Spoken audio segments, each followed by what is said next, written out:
Data especial. Vamos lá, galerinha. Prática de processo penal 4.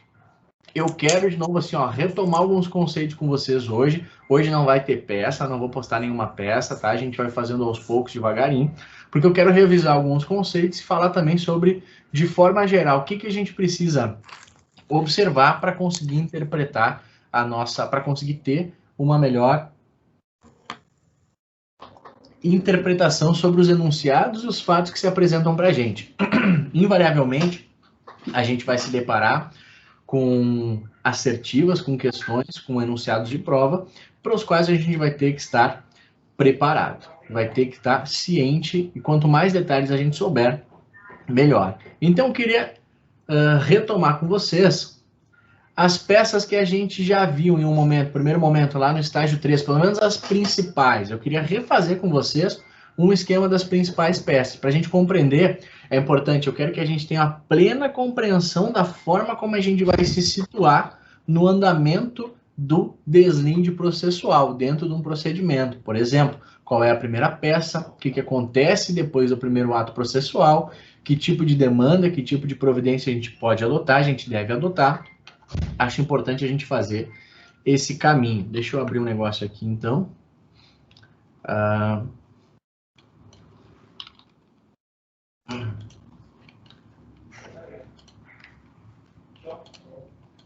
Eu vou baixar aqui para o... Tá. Eu vou tentar fazer um troço, que eu acho que não vai dar certo, mas vamos tentar, né? Vocês estão me vendo aí? Eu vou tentar compartilhar minha tela. Olha, temos uma visita, de novo uma visita ilustre. Olha só, galera, querido. Olha só, vocês estão vendo minha tela aí, uma tela branca? Sim. Ai, que bom que alguém me responde, porque quando eu fico assim, eu não enxergo nada. Agora parece que eu tô no hospício ainda, porque tem só esse troço branco na minha frente. Eu já sou meio pirado, meio tantão. Eu olho esse troço louco, falando sozinho, sem ninguém me responder. Aí eu penso, surtei legal. Agora foi. Vocês me enxergam ou só enxergam a tela? A gente enxerga a tela e o senhor. Ah, que legal. Eu só me enxergo. Ai, obrigado. Quem é que tá respondendo? Tô muito feliz que vocês estão me respondendo. Ah, eu, senhor. Só agora eu não consigo apagar esse troço aqui. Tá, galera, então vamos lá. Olha só. Pra gente começar a nossa conversa, tá? Outra coisa, minha letra, vocês já conhecem, ela não é das melhores, e nesse troço que eu comprei aqui, ela fica um pouco depreciada. Mas olha só, nós temos um negócio aqui que se chama fase pré-processual, né? Uma fase investigativa. Que peça vocês lembram que pode ser cabível aqui? Qual é o elemento-chave que aparece aqui para a gente que a gente se dá conta que, olha, não é nossa... Ai, meu Deus. Espera aí que eu quero puxar vocês para o lado aqui, senão eu não enxergo vocês. Tá, agora vai, agora vai.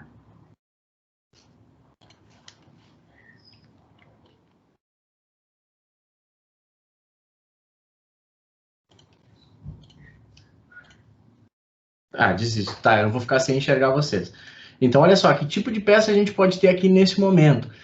Lembrando que nós estamos numa fase investigativa, não tem nenhum processo, tá? Vamos imaginar que o sujeito tenha sido preso em flagrante. Isso gerou, então, um auto de prisão em flagrante. O sujeito foi encarcerado porque estava, sei lá, com drogas, ou foi encontrado subtraindo, logo após ter subtraído os pertences de alguém. Isso gera a possibilidade de que o sujeito seja preso em flagrante.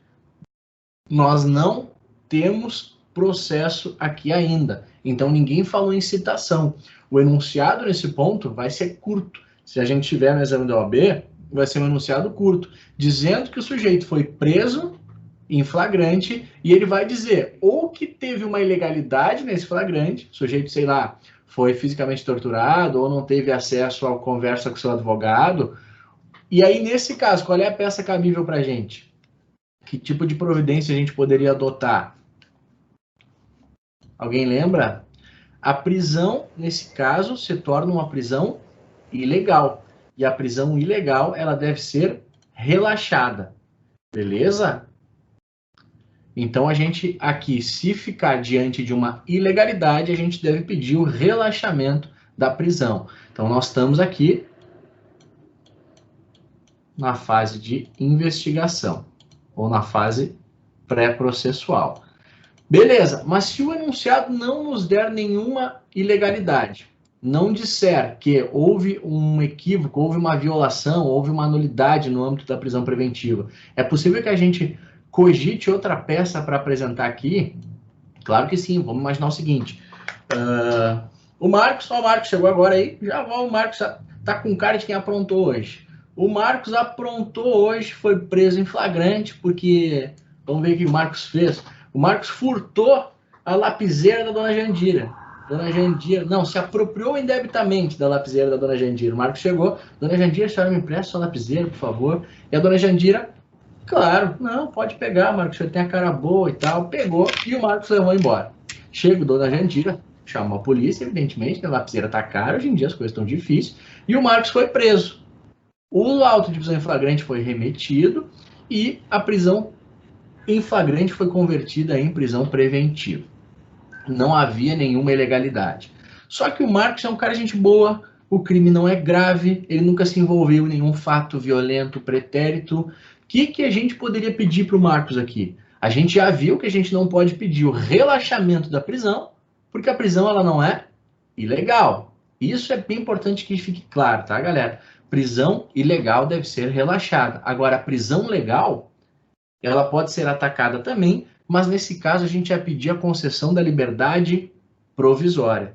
Então a gente pode pedir aqui, já vimos, né? O relaxamento. Relax, a gente pode pedir o relax, ou a gente pode pedir a liberdade provisória. Liberdade provisória a gente ia dizer, juiz, não viaja, o cara viajou, pegou de fato a lapiseira da dona Jandira, mas porra, isso aqui é algo que não é muito significativo, ele é um cara que não é perigoso, ele não preenche o que a gente chama de periculum libertatis. Se ele responder o processo em liberdade, ele não vai causar nenhum dano à ordem pública, nenhum dano à ordem econômica, nenhuma espécie de violação ou perigo à conveniência da instrução criminal ou aplicação da lei penal. Tá? Então, esse é um fundamento que a gente tem para pedir a liberdade provisória. Temos duas medidas aqui e eu só vou falar sobre as mais importantes. Depois... Felipe. Oi? Alguém falou alguma coisa? Tu tá compartilhando a tela? Tô. Vocês não estão vendo? Não. Ai, meu Deus do céu. Eu tô fazendo aqui uma obra de arte e vocês não estão vendo. Agora vocês estão vendo? Agora voltou, senhor. Tá, beleza. Bom, eu estava fazendo minha obra de arte aqui. Nós temos aqui o relaxamento da prisão, no caso de ilegalidade. Nós temos aqui a liberdade provisória, no caso de não preenchimento dos requisitos da prisão preventiva, tá? Depois, que tipo de providência a gente pode ter tido aqui? A gente pode ter aqui, se o enunciado nos der um caso de, por exemplo, eu ter sido vítima de uma ação, ter sido vítima de um crime que se procede mediante ação penal privada, é possível que eu tenha que ajuizar qual medida? Se a Tati, ela comete injúria contra mim, daqui a pouco ela esquece que o microfone está ligado, começa a tá ligado e começa a falar, bah, mas esse cara aí profere várias ofensas contra mim.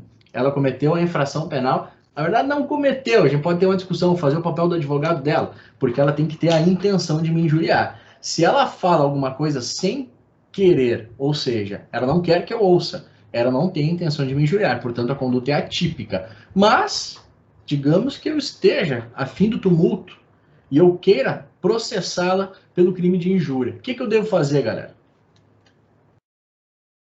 Se chegasse no escritório de vocês, olha só, me xingaram na internet, alguém me ofendeu, eu quero tomar as providências cabíveis. O que vocês fariam? Notícia crime. Oi? Notícia crimes. Aê, quem falou? Alexandre. Fala, Alexandre. Tá escondido aí?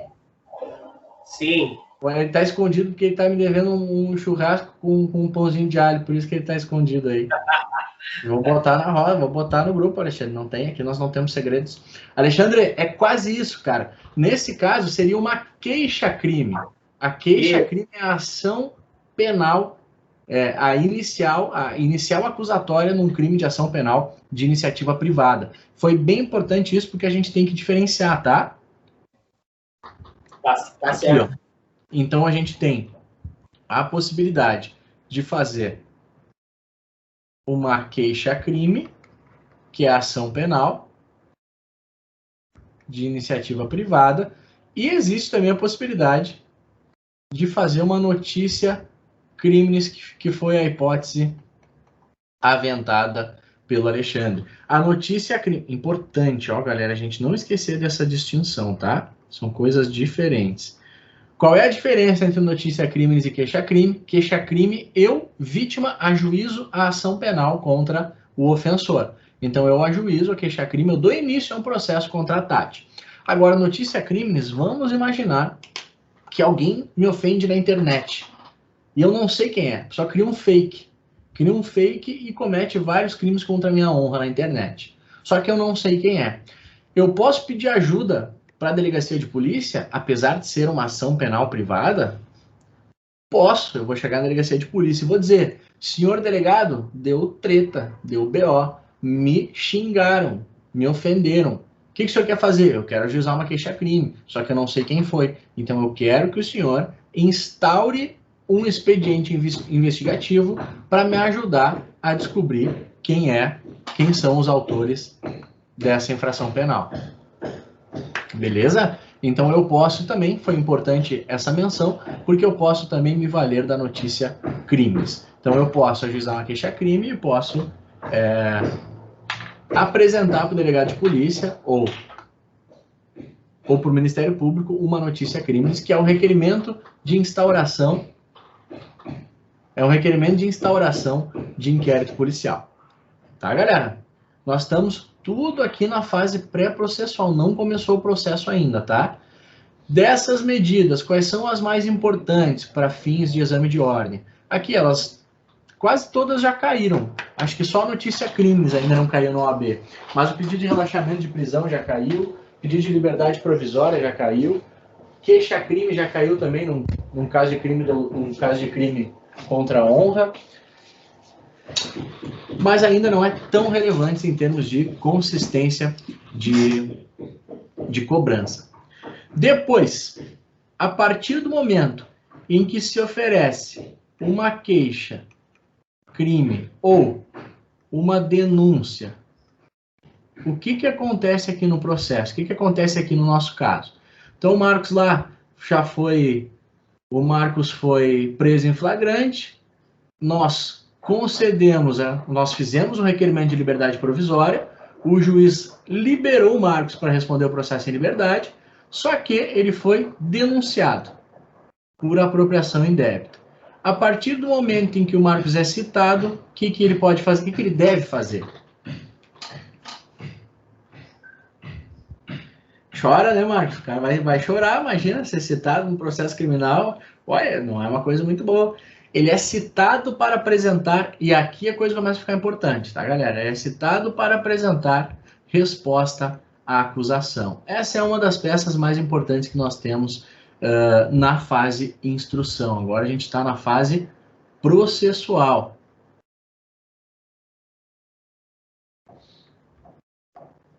Ele é citado para oferecer resposta à acusação. Qual é o prazo da resposta à acusação? 10 dias. O que é muito comum de acontecer?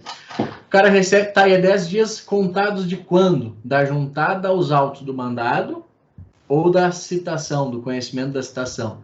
Da citação. Exatamente. Boa, Gabi. É 10 dias a partir do momento em que o cara é citado. Então, o Marcos recebeu a cartinha. O oficial de justiça tá malandro agora.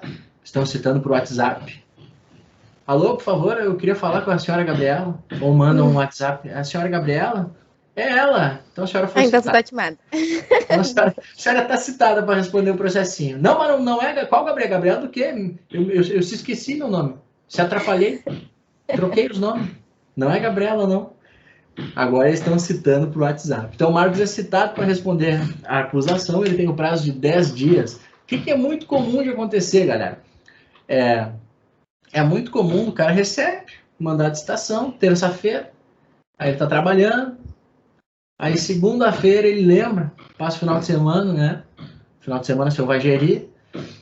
Segunda-feira ele lembra, ele bate aquela cartinha que eu recebi, acho que eu tenho que procurar um advogado.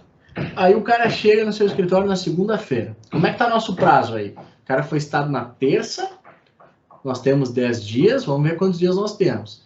Quarta, quinta, sexta, conta sábado e domingo? No processo penal? Conta sábado e domingo. Então, quarta, quinta, sexta, sábado, domingo, segunda, terça, o cara nos procura no 7º dia. A gente vai ter 3 dias para fazer a resposta à acusação do cara. Resposta à acusação. O que nós fazemos? O que não pode faltar na resposta à acusação? Um elemento que a gente só tem esse momento para apresentar. Quem lembra? Começa com...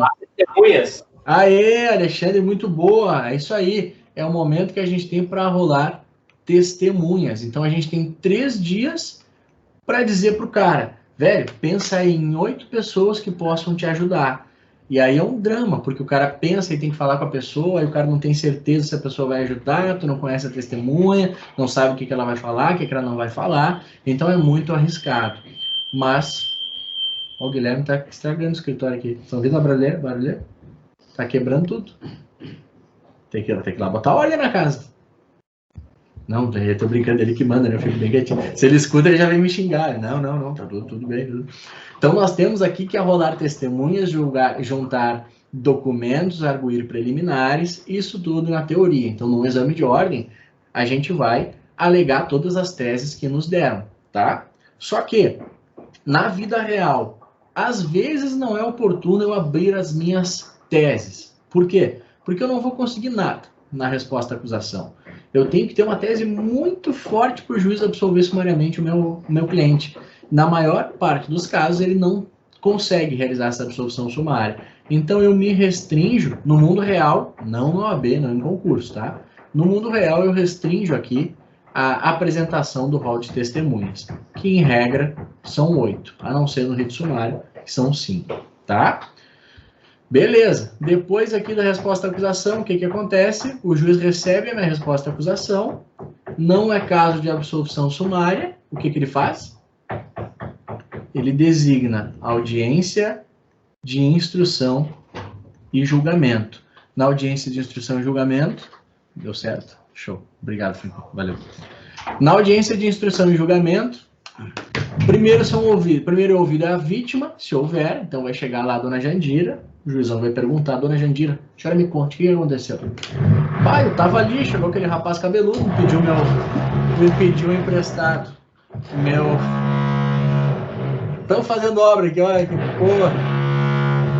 Até me esqueci que puta merda. Aquele rapaz cabeludo pediu emprestado a minha lapiseira.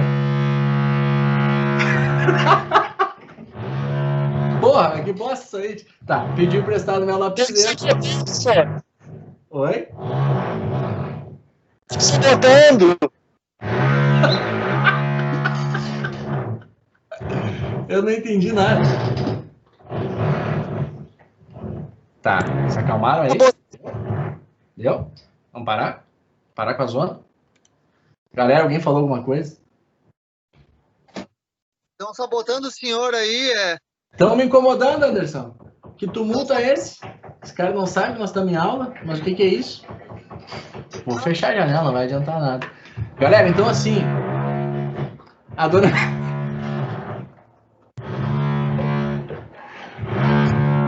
Pera aí. A dona...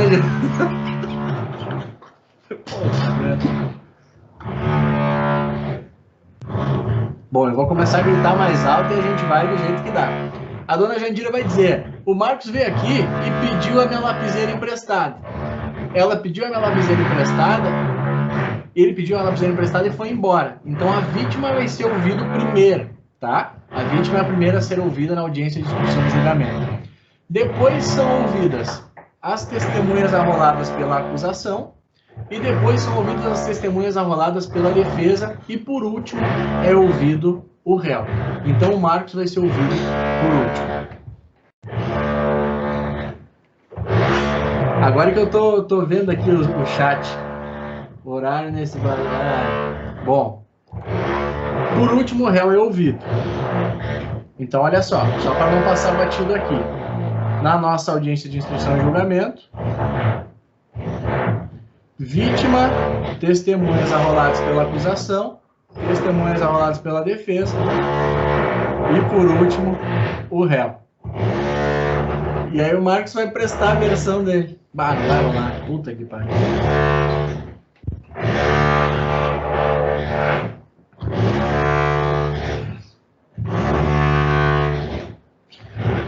O Marcos vai...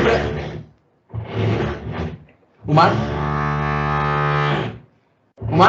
Pô, os caras estão me ouvindo ainda. Tá, vamos só mais um pouquinho, galera.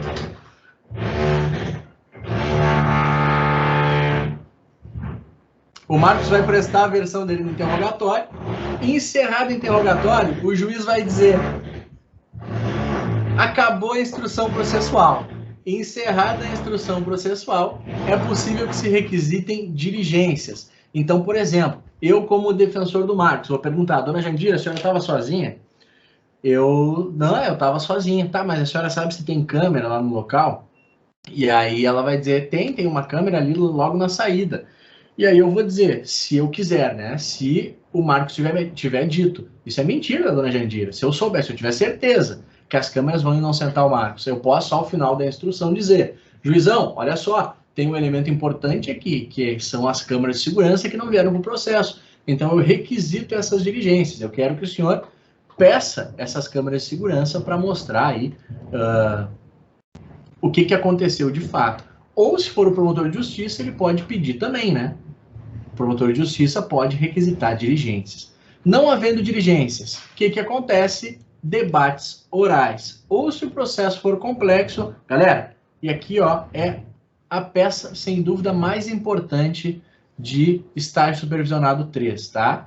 É a peça memoriais finais. Essa é a peça com uma das maiores taxas de incidência no âmbito da OAB. Então, os memoriais finais são importantes porque ele cai com frequência na OAB e não é à toa. Por que cai com frequência? Porque nos memoriais finais eu devo... Lembra que eu falei ali que na resposta à acusação a gente não ia falar sobre muita coisa? A gente somente ia rolar as testemunhas e ia dizer: juizão, eu vou provar que ele é inocente no decorrer do processo. Eu não vou abrir as minhas teses, porque se eu abrir as minhas teses, o promotor vai sair na minha frente na audiência de instrução e julgamento. Nos memoriais, onde já foi produzido todo o substrato probatório, eu não posso deixar de arguir nada. Então, nos memoriais, eu vou falar sobre nulidades, sobre questões preliminares, por exemplo. Eu vou falar sobre o mérito. E eu vou falar também sobre a pena. Então, eu vou dizer: ó, esse processo é nulo, porque... nós pedimos as câmeras de vigilância e o juiz indeferiu, então nós temos aí um cerceamento de defesa, é um argumento que eu tenho.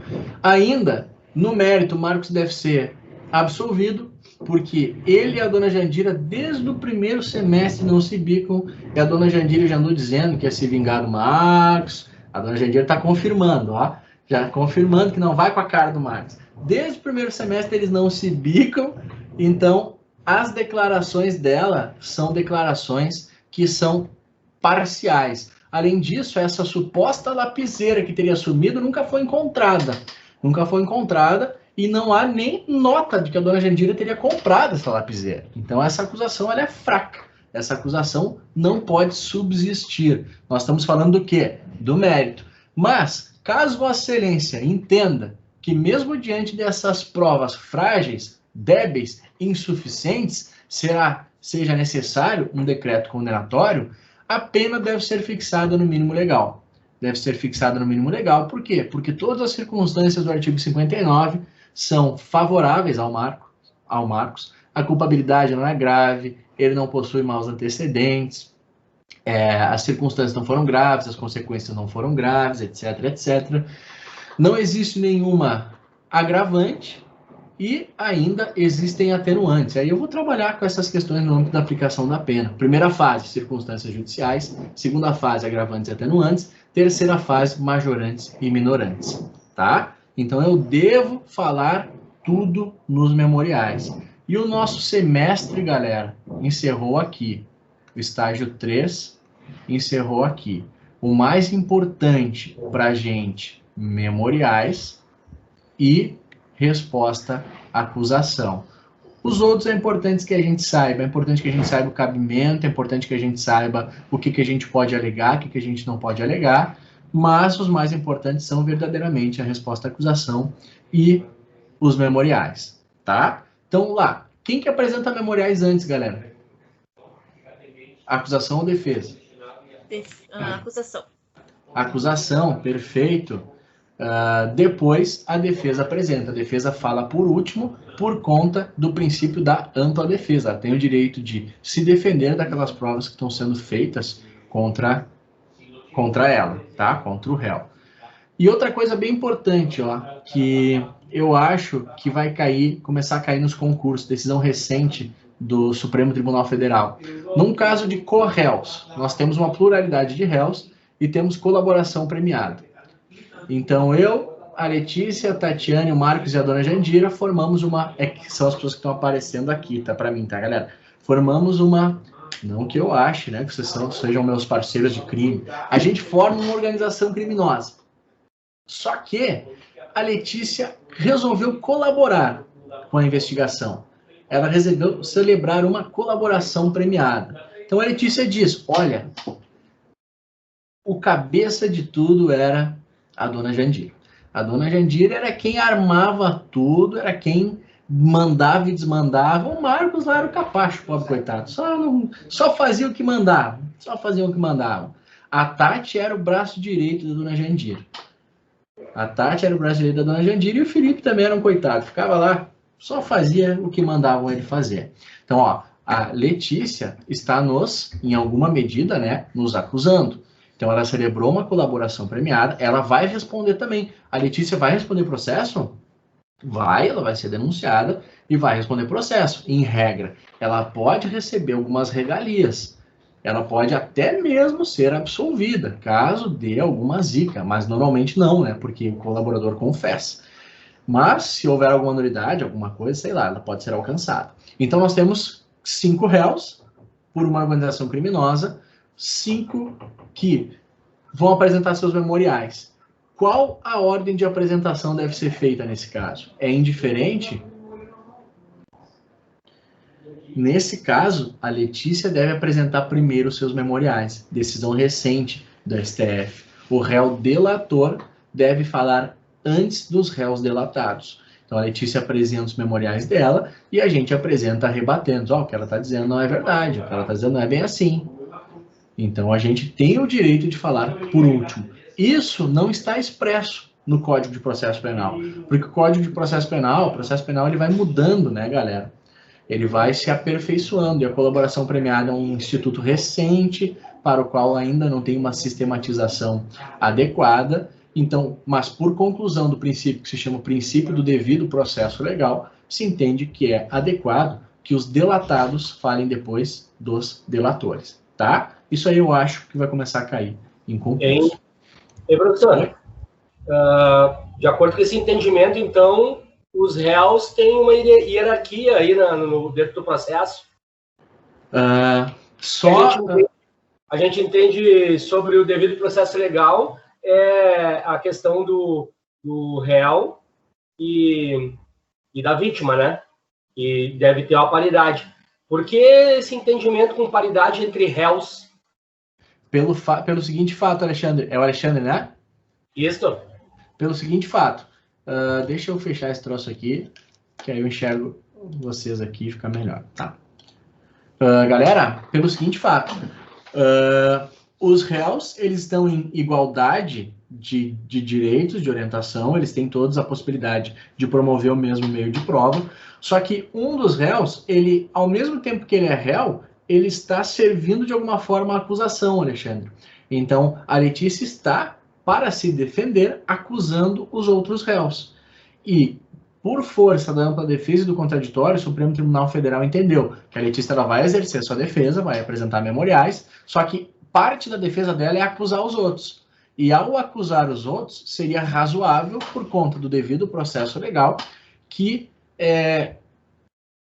ela falasse antes e os outros falassem depois, para ter ciência das acusações que vão ser feitas contra eles e para poder eventualmente rebatê-las. Então não se trata propriamente de uma hierarquia, um tá acima ou abaixo do outro, mas simplesmente de uma regulação de ordem. Assim como, por exemplo, outro exemplo legal que eu acho que vai começar a cair em concurso. Em alguns procedimentos especiais, o réu fala primeiro.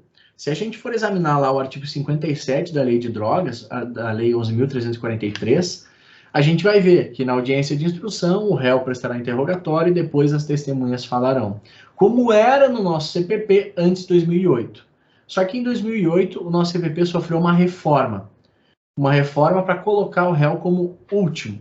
Então, primeiro as testemunhas acusam e o réu se manifesta por último. Qual foi a finalidade disso? A finalidade, de novo, é a mesma que a gente vinha conversando. Que ele possa ter ciência da acusação que é formulada contra ele e, ao ter ciência dessa acusação, rebater aquilo, exercer a ampla defesa e exercer o seu contraditório.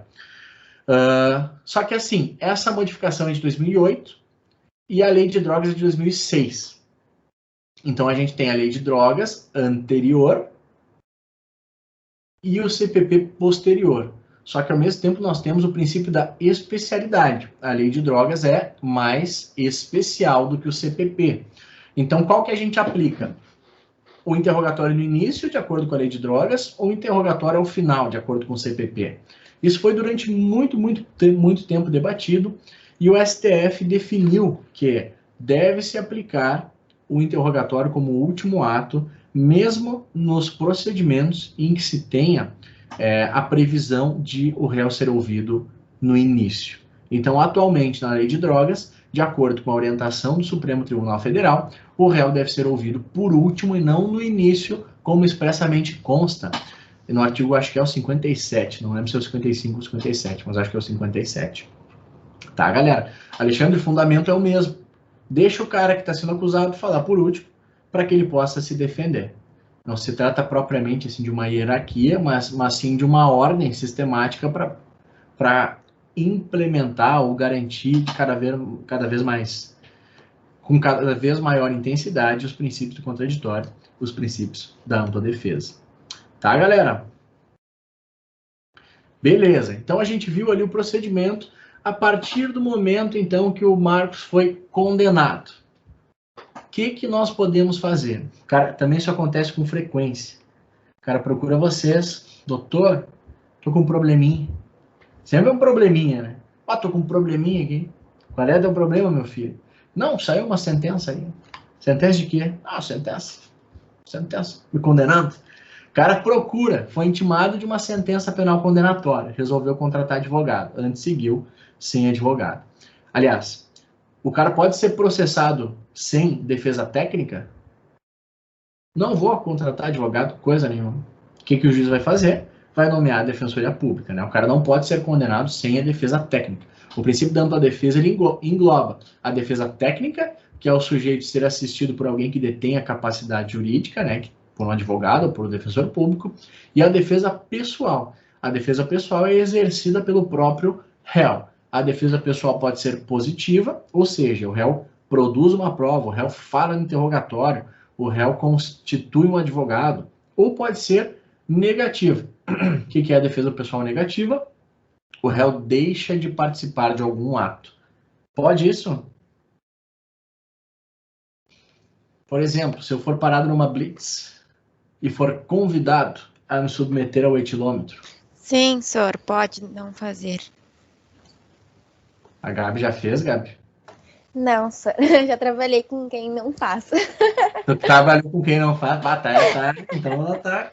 Esses dias me pararam numa blitz. Olá, boa Aí noite. tu fala, opa, não quero. Dá um problemão, né, Gabi? Depois me deixa um cartãozinho teu falando nisso, assim, já que nós tocamos nesse assunto. Depois te mando. Me pararam numa blitz, aí olha lá, boa noite, e o cara todo jeitoso. Eu gostaria de convidá-lo para realizar o exame do etilômetro. Pô, ninguém me convida para nada, né? Eu quero me convidar para fazer o etilômetro. Eu aceitei, lógico, né? Muito obrigado, agradeço o convite, prontamente aceito. O cara fui lá, soprei, não deu nada. Mas eu teria o estado O direito de defesa pessoal, na sua modalidade negativa, me autoriza a dizer: olha, fico lisonjeado com o seu convite, mas declinarei. Muito obrigado. Isso gera repercussão penal para mim? Penal, não. Administrativa, sim. A Gabi já deve estar careca de saber lá. O cara vai pagar uma multa cara, vai ficar um tempinho sem poder dirigir, vai receber uns pontinhos na carteira, e não tem o que ele fazer, porque o ato que gera a irregularidade administrativa é a própria recusa. Tem duas infrações, a de conduzir sob influência de álcool e a infração de recusar a submissão ao bafômetro. Isso gera sanções idênticas. No direito penal, não. No direito penal, eu não cometi nenhum crime por simplesmente me recusar a realizar o exame de etilômetro. Eu, na verdade, exerci o meu direito de defesa. O Estado pode fazer prova por outras formas. Por exemplo, se eu recuso a fazer o bafômetro, mas abro a porta e caio no chão. Opa! E alguém filma, ou a autoridade de trânsito registra. Isso pode servir como prova para demonstrar que eu estava com a minha capacidade psicomotora alterada? Claro que pode. Isso, inclusive, motivou uma alteração legislativa para que nós cheguemos na atual redação do artigo 306 do Código de Trânsito Brasileiro. Antes, o crime era conduzir veículo automotor com 0,6 decigramas de álcool por litro de sangue. Qual era o crime? Conduzir veículo automotor com 0,6 decigramas de álcool por litro de sangue. Como é que eu provo isso? Exame de sangue. Então, significa que o cara poderia estar cambaleando de bêbado, tropeçando em tudo, vomitando em todo mundo, chovendo, vomitando os azulzinhos em tudo, um horror, e não fizesse o etilômetro. Poderia provar? A queda elementar típica não poderia provar. Poderia provar que o cara estava loucão, fora da casinha, mais louco que o Batman. Mas não que ele estava com determinada quantidade de álcool por litro de sangue. E aí o legislador modificou o tipo penal e hoje o crime é conduzir veículo automotor com capacidade psicomotora alterada. A capacidade psicomotora alterada pode ser demonstrada de diversas formas, tá? Pelo etilômetro, por prova testemunhal, por filmagem, por termo de constatação de alteração na capacidade psicomotora, então hoje é mais tranquilo. E se vocês não quiserem fazer, o cara, sei lá, foi jantar, tomou um cálice de vinho e foi para casa e parou numa blitz. Se soprar o bafômetro, pode ter problema. Se não soprar, vai ter problema também, mas você não quer correr o risco de um expediente criminal. Então, você pode fazer prova também de que você não está. Diz, olha, eu não vou fazer, porque eu tenho receio do resultado, mas eu estou com os meus reflexos inalterados aqui, pede para alguém filmar, filma, etc. Pode produzir prova defensiva também. Tá, galera? Mas imaginemos que tenha sido proferida uma condenação. É aqui que nós começamos então, galera. Marcos foi condenado pela apropriação indébita da lapiseira da dona Jandir. Ainda bem que parou essa furação, né? Achei que ia ficar a noite toda. Pela apropriação indébita da dona Jandir. Pela apropriação indébita da lapiseira da dona Jandir. Chegou lá, ligou para o escritório de vocês e disse: The house is down. Liga lá para Gabi. Gabi, seguinte, the house is down. I have a condemnation. Ah, tô craque no English, hein? I have a condemnation. Oh, louco, meu Deus do céu, o que é isso? O que você faria? Qual é o recurso? Tem algum recurso que a gente pode combater isso? Claro, da sentença penal condenatória, nós temos várias possibilidades ainda, o processo não acabou. E o recurso adequado e aí sim, galera, o recurso mais importante, é o que a gente mais vai se dedicar, digamos assim, ao estudo, e que também é o mais cobrado na OAB. Na OAB é o que mais cai. Memoriais e esse recurso que nós estamos falando, que é o recurso de apelação. Então, eu posso interpor um recurso de apelação da sentença penal condenatória. Tá, e olha só, é possível interpor recurso de apelação da sentença penal absolutória? Claro, Por a parte contrária, né? Exatamente, perfeitamente possível. O Ministério Público pode interpor apelação se o cara for absolvido. Não tem nenhum problema. Então, o juiz entende que não houve provas suficientes e absolve. O Ministério Público, caso não concorde, pode absolver, pode interpor recurso de apelação. Voltando agora a alguns princípios da ação penal. O promotor de justiça pode desistir do recurso? Mudei de ideia, pensando bem, esse cara é inocente. Não, não pode. Uma vez interposto o recurso pelo Ministério Público, ele não pode desistir. E ele não pode desistir também do processo. Então ele oferece a denúncia e aí ele muda de ideia. Bah, essa denúncia, bota a culpa no estagiário. Né? Bah, esse estagiário que fez essa denúncia, não devia ter feito. Ele pode desistir do processo? Não pode. O que ele pode fazer é, lá no final do processo, ele pedir a absolvição. O juiz fica vinculado à absolvição, ao pedido de absolvição do MP? Não fica. O juiz, se quiser condenar, pode condenar, de acordo com doutrina majoritária. Doutrina minoritária, um pouco mais moderna, entende que o juiz não poderia condenar contra o pedido do Ministério Público, porque isso feriria o que se chama de sistema acusatório, ou de modelo acusatório, em que o titular da ação penal, uma vez dispondo do direito de exercer ou de prosseguir na ação penal, não pode permitir a prolação de um édito condenatório. Eu lembro uma vez, quando eu estava no tribunal, eu vi um caso muito louco. Era um caso médico que tinha acontecido o seguinte. A mulher fez um troço, não me lembro o que era, e deu um problema. Ela veio a óbito. E aí se buscou a responsabilidade penal do médico que teria realizado o procedimento. Era a responsabilidade penal e civil. E o processo... Uma coisa fica vinculada à outra? Se houver condenação no crime, tem que ter no civil e vice-versa? Não, as esferas são independentes. Por uma condenação criminal, é natural que se exija maior força probatória do que por uma condenação civil. E aí eu peguei aquele processo, comecei a olhar. O estagiário estava olhando, na verdade. E aí ele disse, Felipe, olha que louco.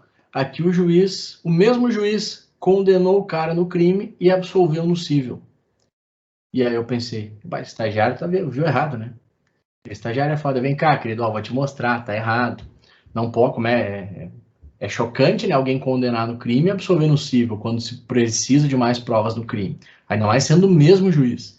E eu peguei e fui olhar o processo e, de fato, era aquilo que tinha acontecido. O médico foi absolvido na esfera civil e condenado na esfera criminal. Tá errado? Juridicamente, não tá errado. Juridicamente, pode. É estranho, chama a atenção, mas pode acontecer.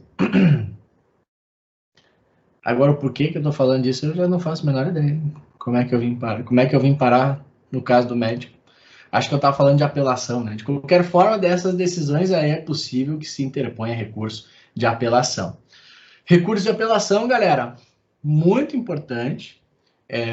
Eu posso alegar também questões preliminares, eu posso alegar questões de mérito e eu posso alegar discussões no âmbito da pena. Qual é o prazo fundamental na minha apelação? O prazo da interposição do recurso ou o prazo das razões recursais? Eu tenho 5 dias para interpor e 8 dias para apresentar minhas razões. Qual o prazo que eu não posso perder? Isso é bom que fique bem claro. Não posso perder de jeito nenhum o prazo para a interposição. Então, se o cara te procura lá no último dia, o Marcos chega lá no último dia, eu interponho. Tá, Marcos, vamos recorrer. Vamos pedir para o tribunal nos intimar para a gente apresentar razões. Depois a gente monta as razões com calma. Mas o prazo que eu não posso perder é o prazo da interposição. Beleza, galera? Só para a gente falar sobre outros recursos que a gente vai estudar, temos recurso de apelação, que é o mais importante, depois recurso em sentido estrito da decisão de pronúncia ou do indeferimento, por exemplo, de prisão preventiva ou da rejeição da denúncia ou da queixa. Hipótese mais importante é da decisão de pronúncia, lá no âmbito do tribunal do júri. Recurso em embargos de declaração. Embargos de declaração nós podemos apresentá-los de uma sentença ou de um acórdão, quando houver uma omissão, uma contradição, uma obscuridade na sentença. O recurso de embargos de declaração é um recurso que eu tenho que usar com muita parcimônia. Por quê? Porque eu estou apontando para o juiz um equívoco na decisão dele. Então eu estou dizendo, juizão, tu viajou, tá errado, só que eu tenho que ter cautela para usar as palavras adequadas, né? Normalmente se usa embargos declaratórios para pré-questionar a matéria, quando eu quero fazer subir o meu recurso, quando eu quero fazer o meu processo chegar nas instâncias superiores, no STJ, no STF, aí eu embargo da declaração para forçar o magistrado a se manifestar sobre um dispositivo de legal específico ou da Constituição específica que eu quero ver pré-questionado. São requisitos para os tribunais superiores. Depois vamos conversar um pouquinho sobre Os embargos infringentes, recurso exclusivo da defesa, no caso de decisão não unânime proferida por tribunal, que seja desfavorável ao réu. Importante para a gente gravar, recurso de embargos infringentes não é possível de ser interposto pelo Ministério Público. É um recurso que somente vale para a defesa, tá? E aí a gente vai falar depois, fechando lá, sobre as ações autônomas de impugnação. Temos o habeas corpus, o mandado de segurança e a revisão criminal. Habeas corpus para buscar liberdade, para buscar para evitar a ocorrência de uma ilegalidade, para eventualmente trancar um processo. Mandado de segurança, normalmente, para conseguir acesso aos autos ou para liberar um bem que está bloqueado, que está apreendido. E a revisão criminal é uma espécie de ação rescisória para eu tentar reverter uma condenação já transitada em julgado. Então, sempre que o enunciado falar para a gente ali, houve o trânsito em julgado da condenação, eu devo acender a luz amarela para a hipótese de revisão criminal ou de agravo em execução. Porque se transitou em julgado, não cabe apelação, não cabe embargos, não cabe recurso em sentido estrito, não cabe correção parcial, fecham várias possibilidades. E se o juiz, e se o enunciado diz para mim ali que já teve sentença condenatória, aí eu sei que não cabe memoriais, que não cabe resposta à acusação, que não cabe nada lá da fase da fase pré-processual e da fase processual. Galera, conseguiram lembrar um pouquinho lá dos nossos procedimentos? Alguém tem alguma dúvida? Deixa eu ver o chat, eu fechei o chat aqui. A hora começou aquele tumulto. Eu, quando vou estudar, diz o Gui, socorro. É hoje, diz a Júlia. Pode barulho, tanto barulho nesse horário? Na verdade, nesse horário que pode. Esses dias eu tentei fazer uma barulheira aqui na obra de manhã, aí me vaiaram, os vizinhos vaiaram. Ah, pode furar, não pode bater. Tá bem, então nós para. Estão sabotando. Cadê o Guilherme? O Guilherme tá lá, fechado lá na sala dele. Dona Jandira. A Dona Jandira hoje aprontou, né, Dona Jandira? A senhora aprontou hoje, né? Integrou organização criminosa. Que mais? Não, a senhora foi vítima da lapiseira, foi o Marcos ali, né? Que furtou a lapiseira. Beleza, galera? Vocês têm alguma dúvida, alguma pergunta? Semana que vem acho que a gente já vai começar com as peças, mas eu quis fazer essa retomada aqui só para a gente entender a partir de onde a gente vai partir. Essa fase pré-processual e a fase processual a gente não vai mais ver. Claro, eventualmente a gente retoma, né? Mas a partir de agora é começar a trabalhar na instância recursal. O juiz decidiu o processo. O que a gente pode fazer? Quais são as medidas cabíveis que estão ao nosso alcance, tá? E são várias. Alguma dúvida? Ô, Felipe. Oi? Ali no final, depois do trânsito em julgado, quais são as opções que você tinha falado da revisão e... Revisão criminal e agravo em execução. Agravo em execução. Obrigada. A revisão criminal, ela pressupõe para o ajuizamento dela a existência de trânsito em julgado. Então, por exemplo, se pende lá com os embargos declaratórios no agravo de instrumento, no agravo interno, no recurso extraordinário. Não transitou em julgado, não pode ajuizar a revisão criminal. E o agravo em execução é aquele recurso que a gente utiliza no âmbito da execução da pena. Então o cara foi condenado, o Marcos foi condenado, está cumprindo a pena dele, e aí ele implementou o requisito objetivo e subjetivo para pedir a progressão de regime. Ele pede e o juiz diz que não. Não, eu acho que o Marcos é um cara perigoso, não vou deixar ele progredir. Aí eu posso atacar essa decisão com base no recurso de agravo em execução. Então é lá no final do processo. O processo já foi decidido. Beleza, galerinha? Beleza, show de bola! Então, agradeço demais a presença de vocês. Estava e estou com saudade de vocês. Muito legal ver vocês aí, as carinhas que estão aparecendo e os outros que só estão aparecendo a fotinho. Agradeço a participação, as perguntas de todo mundo e fico à disposição. Galerinha, qualquer coisa que vocês precisarem, tiverem dúvida, quiserem me perguntar, me chamem no WhatsApp, me chamem no Insta, me mandem e-mail, estou 200% à disposição. Tá, galera? Então tá. Obrigado, beijo no coração de vocês, se cuidem, fiquem com Deus, até mais. Valeu, professor. Tchau. Valeu. Tchau, senhor, até. Tchau, Anderson.